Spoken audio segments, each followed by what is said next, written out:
Ini menariknya Pak, ketika kami sudah sampai di Jogja pada hari yang ditentukan, Selasa tanggal 15 April kemarin, ternyata rombongan TPUA tuh nggak nyampe.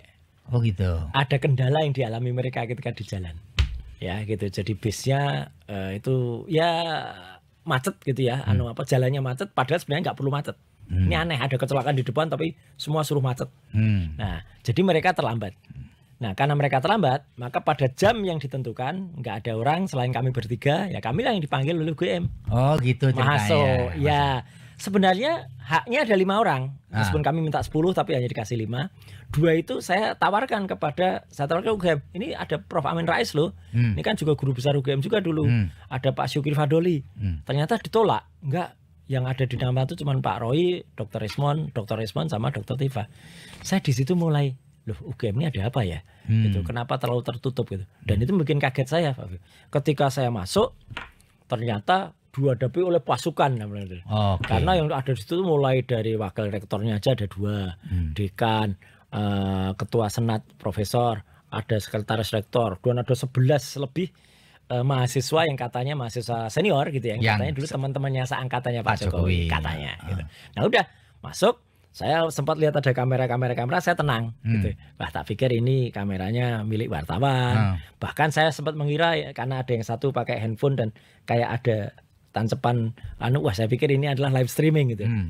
Ternyata setelah 1 jam baru Dr. Resma bilang ini pertemuannya bisa diikuti. Oh, enggak, itu kameranya internal. Loh. Bukan wartawan, malah humas. Iya, humas UGM. Laduh.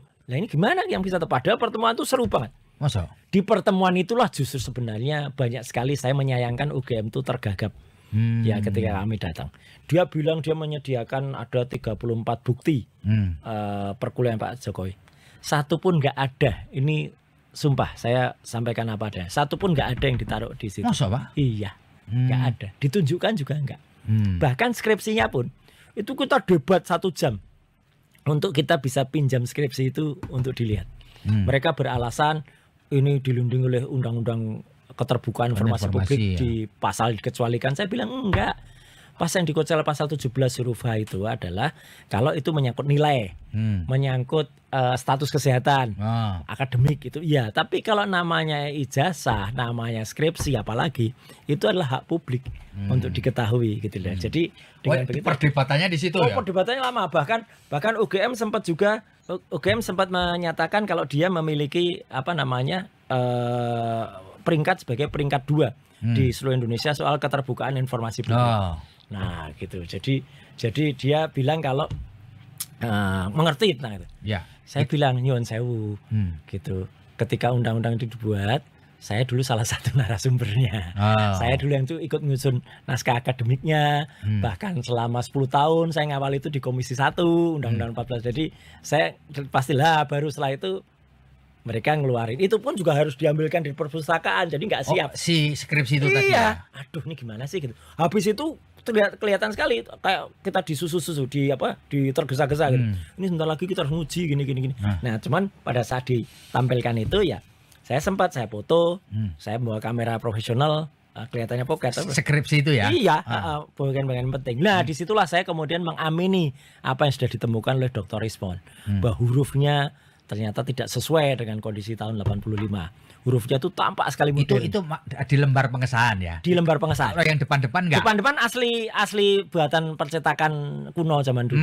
Ya karena hurufnya masih dengan cetak tinggi.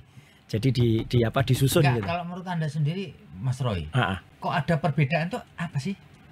Antara lembar pengesahan sama di depannya itu apa? Ya patut diduga itu ada sesuatu terhadap skripsi itu gitu. Apakah itu skripsi milik orang lain yang kemudian diganti, ataukah itu ada yang tadinya tidak lengkap kemudian dilengkapi.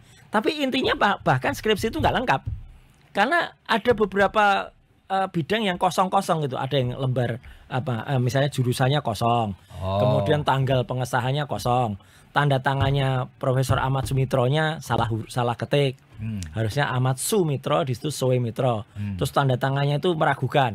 Sempat malah Dr. Tifa kemudian sempat menanyakan ke putrinya Prof. Ahmad Sumitro yang ada di Australia. Beliau mengatakan itu bukan nama ayah saya. Kalau ayah saya itu pakai U, bukan pakai OW gitu. Nah, Download Tribun X sekarang. Menghadirkan lokal menjadi Indonesia.